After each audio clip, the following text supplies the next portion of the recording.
It's midnight and you're tuned into Nightline with me, Natasha Busst. The top stories. Malaysia to raise concerns at Gaza Reconstruction Conference in Egypt next month. And priceless jewels stolen from France's Louvre Museum.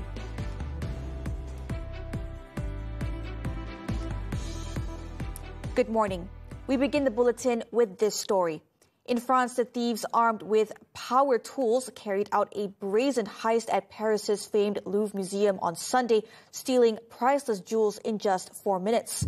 Police were hunting the culprits, but a 19th century crown covered in diamonds and emeralds was found damaged near the building. French Culture Minister Rachida Dati said the thieves struck at about 9:30 a.m. local time when the museum had already opened its doors to the public. She added that the daring heist was over in 4 minutes. Pour tout vous dire, cette opération a duré presque 4 minutes. Ça a été très rapide. Il faut quand même dire que ce sont des professionnels. La criminalité organisée aujourd'hui s'attaque aux objets d'art et les musées, évidemment, sont devenus des cibles.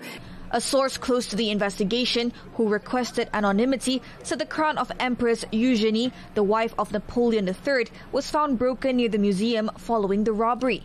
According to the museum's website, the crown features golden eagles and is covered in 1,354 diamonds and 56 emeralds. Earlier, local media reported that 3 masked men allegedly used a freight lift under renovation to access the Apollo Gallery, which houses the remaining pieces of France's crown jewels. The thieves are said to have broken windows to gain entry before escaping on motor scooters. The museum, which houses world-famous artworks, including Leonardo da Vinci's Mona Lisa, said it would remain closed due to exceptional reasons. Despite the shock, no injuries were reported and investigation is underway. The Yang di-Pertuan Agong Sultan Ibrahim and Raja Permaisuri Agong Raja Zarith Sofia have extended their heartfelt Deepavali greetings to the Hindu community nationwide. In a social media post, the King and Queen wished for a bright and blessed Deepavali for all those celebrating. Their Majesties also expressed hope that the Festival of Lights would bring happiness, well-being and prosperity to all who celebrate. Meanwhile, Prime Minister Datuk Seri Anwar Ibrahim, in his Deepavali message, expressed hope that the Festival of Lights will be celebrated with joy, gratitude and a renewed spirit of unity in line with the values that form the foundation of Malaysia Madani. Vanakkam, Anevarakam, Deepavali Nal Vartukal. Happy Deepavali dan selamat menyambut Hari Deepavali bagi semua sahabat handai saya masyarakat India dan kita bersama rakyat Malaysia untuk menuju kemajuan, pencerahan, keadilan, meninggalkan kegelapan, kezaliman. Mudah-mudahan Deepavali akan memberikan pencerahan, kebahagiaan kepada keluarga masyarakat Malaysia. As Malaysians prepare to celebrate Deepavali on Monday, the festive spirit is in full swing, with crowds rushing to do some last-minute shopping. Stores selling traditional wear, sweets and decorative items have been bustling since early morning as many take advantage of the weekend to prepare for the Festival of Lights.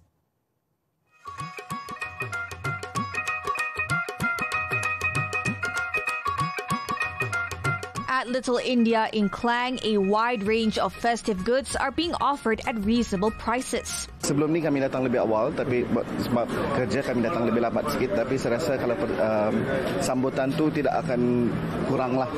Selalunya kalau dengan keluarga mesti akan meriah juga. It's not just locals, as many foreigners and tourists are also soaking in the sights, sounds and colors of the celebration. Especially came to Malaysia to enjoy fireworks, all these kind of firecrackers, all these things. For traders, this is the busiest time of the year, with many offering last-minute discounts to clear their stocks before the celebrations begin. Yeah, we have been rendering through TikTok channels where we find influencers and they're talking about 10 to 15% discount during Diwali. Despite the heavy crowd, many say the lively atmosphere is part of what makes the celebration special every year. Moving on, Malaysia's concerns, along with those of other Islamic nations, will be brought to the table at next month's Gaza Reconstruction Conference in Egypt. Prime Minister Datuk Seri Anwar Ibrahim said the matter was confirmed during a phone call with Egyptian President Abdel Fattah al-Sisi. Speaking at the closing ceremony of the Madani Rakyat program in Merlimau, Malacca on Sunday morning, the Prime Minister said several matters not included in the 20-point Gaza peace plan proposed by the US will also be discussed at the conference. Dan dia nak ambil perkara-perkara yang kita bangkitkan juga, yang tak termasuk dalam 20 perkara. Kerana bagi dia terima 20 perkara untuk damai dulu, jangan serang, bawa makanan masuk, sekarang terang-terang boleh masuk. Saya juga minta laluan sebab sukarelawan kita juga nak masuk, nak bantu, dia bagi jaminan. During the conversation, al-Sisi also briefed the Prime Minister on the latest developments in the Gaza peace plan, including preparations for the second phase, consisting of the reconstruction of Gaza, protection of the West Bank, and the implementation of a UN resolution to establish an international stabilization force. President al-Sisi also extended an invitation to Anwar to attend the upcoming conference. The Prime Minister stressed that the progress achieved so far under the peace initiative should not be dismissed, but rather supported as part of global efforts to end the suffering in Palestine. Kita ini kadang-kadang sikap kita nak mengajar lagi. Hamas itu bertempur, ribuan dah mati, dan kita di sini jangan runding, jangan bercakap dengan Amerika. Yang di sana berunding itu Hamas dan Israel, Mesir dan Qatar dan Amerika Syarikat. Anwar added that excessive criticism from certain quarters, especially regarding the involvement of the United States in the peace talks, does little to help efforts to achieve a peaceful resolution for Gaza. Meanwhile, Anwar reached out to his counterparts in Pakistan and Afghanistan, urging that the ongoing situation along the border between the two countries be resolved through diplomacy and dialogue to avoid a prolonged conflict. During phone conversations with Pakistan's Prime Minister Shehbaz Sharif and Afghanistan's acting Prime Minister Mullah Muhammad Hassan Akhund, Anwar stressed that continued hostilities would only bring suffering to the people and undermine peace and stability in the region. He reaffirmed that Malaysia stands in solidarity with both nations as well as with the international community in supporting humanitarian assistance efforts. The Prime Minister also expressed Malaysia's support for Qatar's ongoing peace mediation efforts, emphasizing the importance of strengthening Islamic unity and brotherhood. Anwar also extended his condolences to the governments and people of Pakistan and Afghanistan following the recent floods in Pakistan and earthquake in eastern Afghanistan.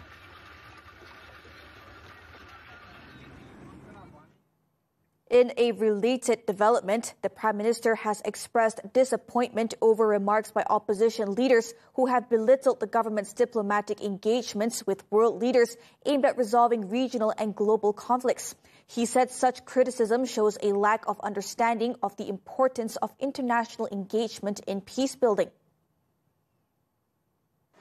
Dan saya juga hubungan dengan Amir Qatar dan Perdana Menteri Qatar. Tapi ahli parlimen ni apa? Dia permainkan. Ini Perdana Menteri telefon. Dia tidak tahu. Dengan telefon itulah kita bantu damaikan Kemboja dengan Thailand. Dengan telefon itulah kita menyertai usaha-usaha orang lain untuk meneraikan usaha kecil kita bersama. Anwar added that beyond the Thailand-Cambodia peace process, Malaysia also played a role in facilitating dialogue between Afghanistan and Pakistan, thus reflecting the trust and confidence placed in Malaysia as a credible partner in resolving conflicts peacefully. Earlier, Pakistan and Afghanistan have agreed to an immediate ceasefire following talks in Qatar. The South Asian neighbors had been locked in bloody border clashes for more than a week, their worst conflict since the Taliban's return to power in 2021. In a statement on Sunday, Qatar's foreign ministry said that the two sides have agreed to an immediate ceasefire and the establishment of mechanisms to consolidate lasting peace and stability between the two countries. Pakistan's Defence Minister Khawaja Asif confirmed that representatives from both countries will meet again for further talks on October 25th. Officials from both sides also agreed not to engage in hostile acts or support groups carrying out cross-border attacks. A 48-hour truce had briefly halted the fighting, which claimed dozens of military and civilian lives before violence resumed with Friday's airstrikes that killed at least 10 Afghans. The South Asian neighbors had been locked in bloody border clashes for more than a week, their worst conflict since the Taliban's return to power in 2021. Recipients of the Sumbangan Asas Rahmah or SARA aid who have found that their My Card has been misused have been urged to lodge a police report to enable the assistance to be refunded. Home Minister Datuk Sri Saifuddin Nasution Ismail said the government will not allow eligible recipients to be affected by technical issues or stolen identities.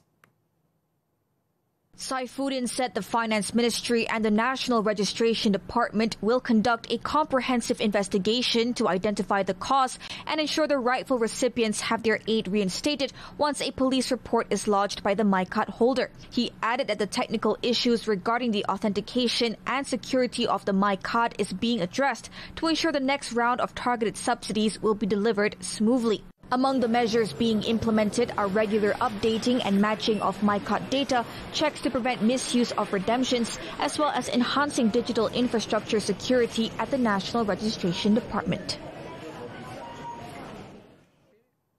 A woman and her daughter were found dead in their home in Juru, Pulau Pinang on Saturday night in what police believe to be a case of double murder.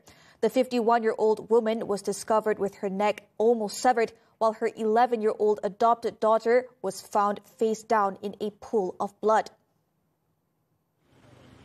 The victims have been identified as Saria Chehin and her daughter Nur Afrina Alisha Abdul Rahim. Their bodies were found by Saria's husband at around 7:30 p.m. at their rented home. Saria, who sold local kueh for a living, was found in the kitchen while her daughter's body was discovered upstairs. Shortly after the news broke out on Saturday night, a voice message allegedly sent by the woman's husband to a colleague of his quickly went viral. So abang tak kerja tau. Aku tak kerja besok. Isteri aku dengan anak aku kena bunuh dekat rumah. It is understood that the family had recently moved to Juru from January, Kedah. This is the woman's second marriage, and the adopted child is her niece, whom she had cared for since infancy. The bodies were sent to the Seberang Jaya Hospital Forensic Unit for post-mortem examination. Following the gruesome discovery, the woman's husband was arrested at their rented home on Saturday evening.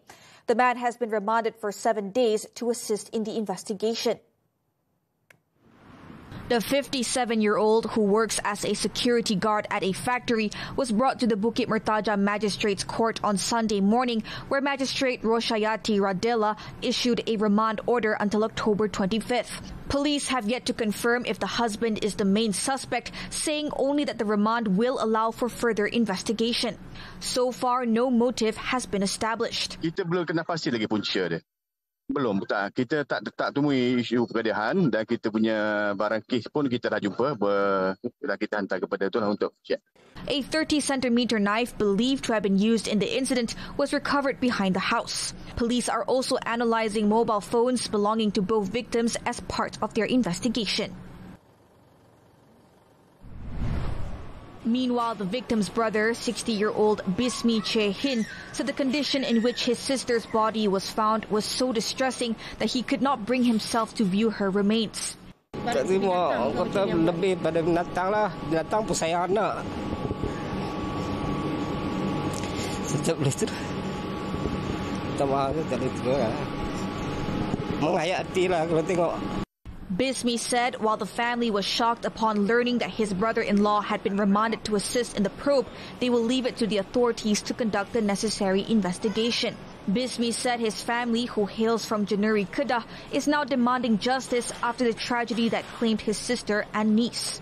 He said the family has issued a public plea to the authorities to ensure that the investigation is conducted with transparency, urgency, and compassion. Now, the autopsy conducted on the victims showed that both mother and child suffered extensive and similar injuries to the back of the neck. According to Pulau Pinang Hospital forensic pathologist Datuk Dr. Zahari Noor, the findings suggest that they were inflicted with significant force, likely at close range, with a sharp and heavy weapon such as a meat cleaver. Kes ni memang dua-dua orang sah memang telah ditetak dengan senjata tajam. Senjata berat, senjata tajam yang berat ni. Bolehlah juga api. Boleh. Pisau tak boleh. Parang atau mungkin. Lebih pada pisau potong daging juga. Pisau biasa tak jadi. Dr. Zahari said the results also found other injuries on the victims' bodies consistent with the possibility of a struggle and indicating that they were trying to fend off the attacker. No witnesses identified in fatal fall of UM student. This and more from the local front when we return.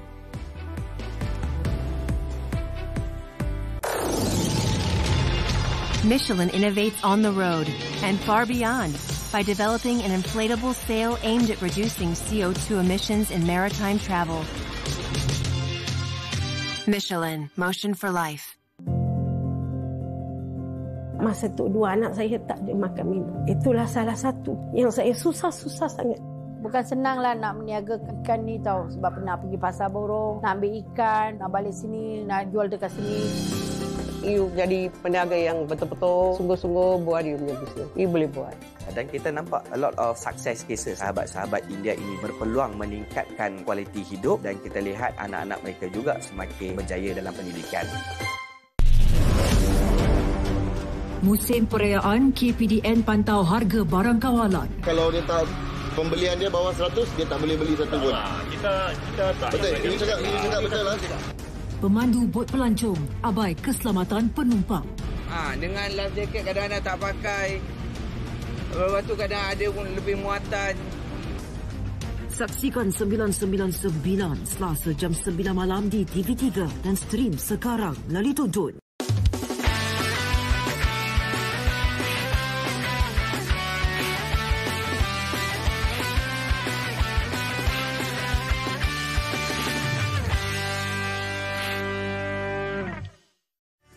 Dari kota ke desa, warna Deepavali kita kongsi bersama. Nona 19 Oktober. Bersamamu 19 Oktober. Malaysia hari ini 20 Oktober. Wanita hari ini 20 Oktober. Nyalakan keriangan Deepavali hanya di TV3. Nightline continues.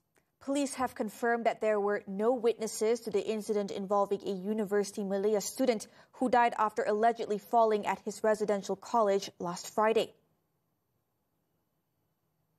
Petaling Jaya District Police Chief Assistant Commissioner Shamsuddin Mamat said so far no criminal elements have been found. He added that investigations are still ongoing, including obtaining statements from the victim's friends and family members. According to the post-mortem, the cause of death was head injuries, which is consistent with the suspected fall.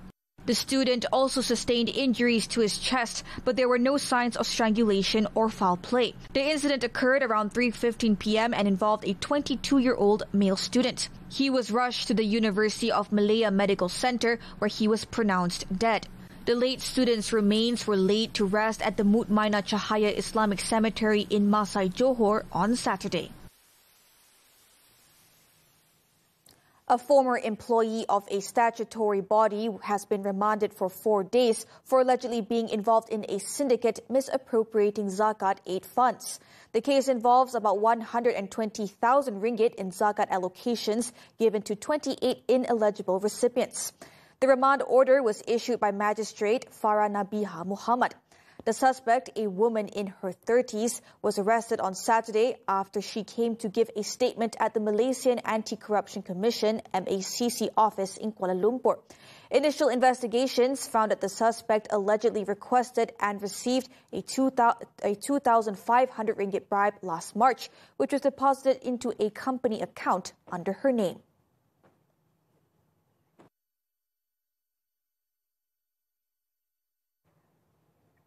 An increasing number of Malaysians are turning to alternative methods to manage stress, anxiety, and burnout. One approach gaining popularity is sound healing, the use of vibrations and frequencies to soothe both body and mind. Nightline's Nurin Razmin takes a closer look at this growing practice.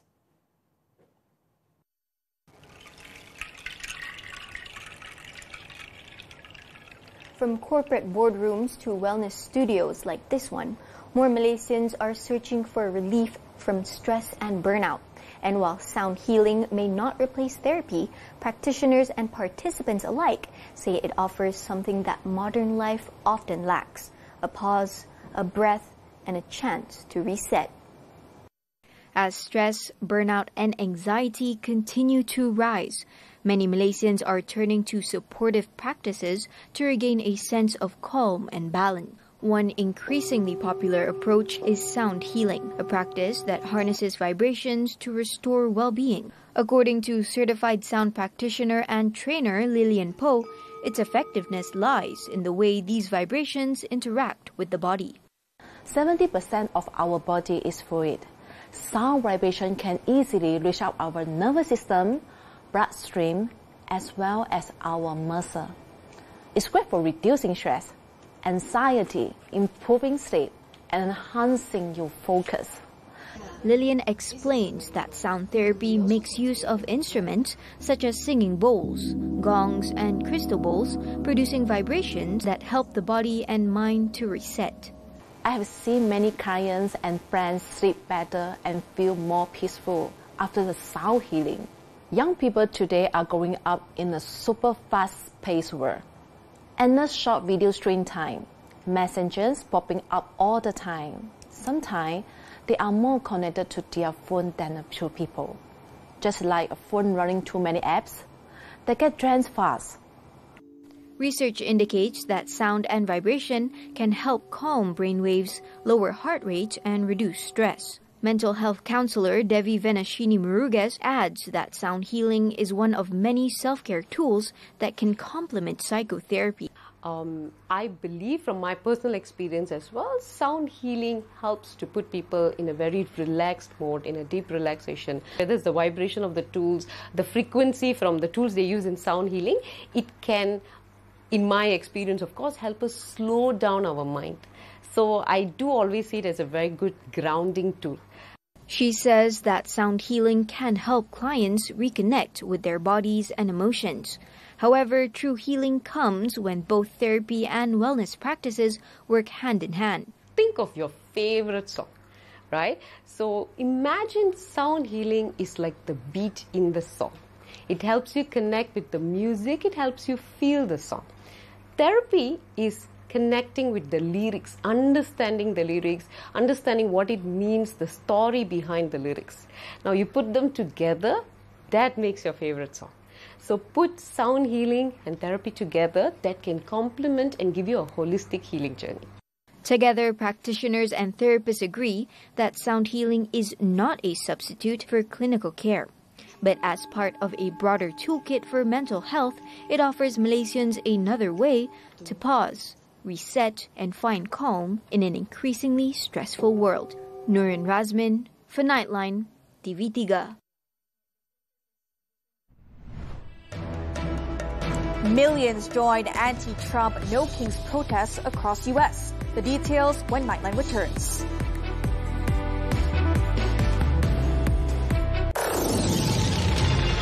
Michelin innovates on the road and far beyond by developing an inflatable sail aimed at reducing CO2 emissions in maritime travel. Michelin, motion for life. Cahaya Deepavali menyuluh realiti. Majalah 3, 20 Oktober. Masa tu dua anak saya tak ada makan minum. Saya susah sangat. Pembelian dia bawah 100, dia tak boleh beli satu pun. 999, 21 Oktober. Perselisihan faham dan juga pertengkaran. Fail Mahkamah, 22 Oktober. Hanya di TV3. Top 5 Carta Muzik-Muzik 40 minggu ini.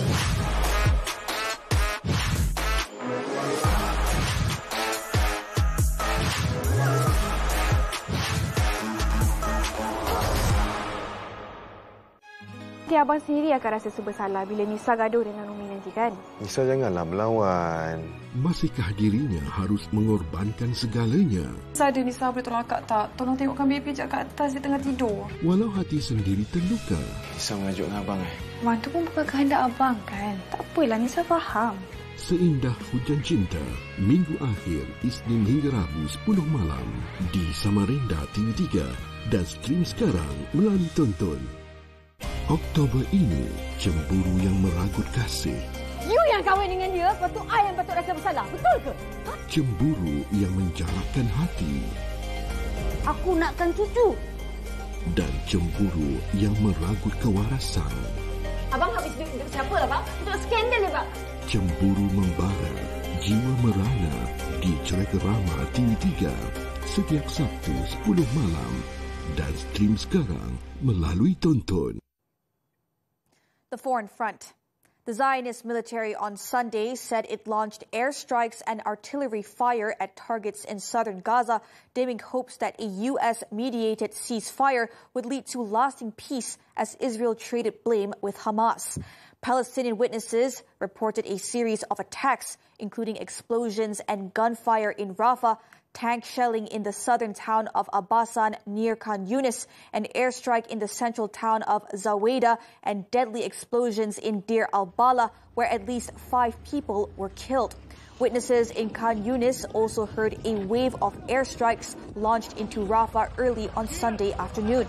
The Israeli government and Hamas have been trading accusations of ceasefire violations for several days, with Israel saying the Rafah border crossing between Gaza and Egypt will remain closed until further notice. In the U.S., huge crowds took to the streets in all 50 states on Saturday for the No Kings rallies, protesting President Donald Trump's hardline policies. About 7 million people reportedly joined the demonstrations, which stretched from New York to Los Angeles. Protesters carried signs urging Americans to protect democracy, while others demanded the abolition of the Immigration and Customs Enforcement Agency, which has been at the center of Trump's anti-immigrant crackdown. The protests were largely peaceful, except in Los Angeles, where police fired non-lethal rounds and tear gas to disperse crowds. Despite the nationwide demonstrations, Trump ridiculed the rallies, while his ally, House Speaker Mike Johnson, labeled them as Hate America protests.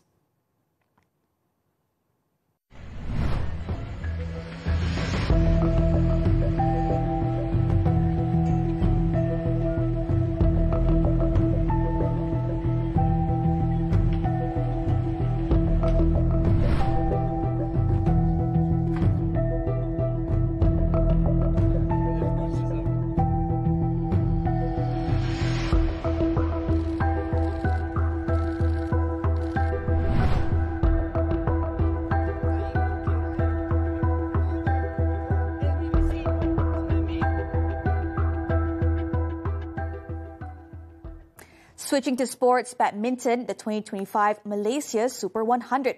National men's doubles pair Kang Kai-shing and Aaron Tai captured their first World Tour title after upsetting fellow Malaysians Chia Wei-jie and Lui Sheng-hao in the final in Johor on Saturday. The former world junior champions needed only 28 minutes to take down world number 54 pair Wei Jie and Sheng Hao in straight sets 21-18, 21-7. The world number 63 duo took home the winner's prize of $9,480 while Wei Jie and Sheng Hao settled for $4,560 as runners-up. Meanwhile, in the women's singles final, national shuttler Wang Lingqing went down to world number 37, Japan's Nozomi Okuhara. The 30-year-old put up a strong fight in the first game, narrowly losing 18-21 before succumbing to the former world champion's superior play in the second, falling 11-21. On to tennis, the 2025 Kuala Lumpur Open. The national athletes once again displayed their dominance on the local circuit, shining in both the men's and women's categories. Naufal Siddiq Kamaruzaman and Sharifah Elsa-Wan Abdul Rahman clinched the men's and women's titles respectively after impressive performances in their finals on Sunday. The men's final, Naufal pulled off an upset after beating two-time champion and also national athlete Hui Haosheng. The SEA Games-bound Naufal won the first set 2-6 before Haosheng withdrew from the game due to an injury. Meanwhile, the women's category saw Sharifa Elsa easily dispatched of compatriot Lim Zan Ning. The 2024 Malaysia Games silver medalist needed just over an hour to record a 6-2, 6-love win over Zan Ning.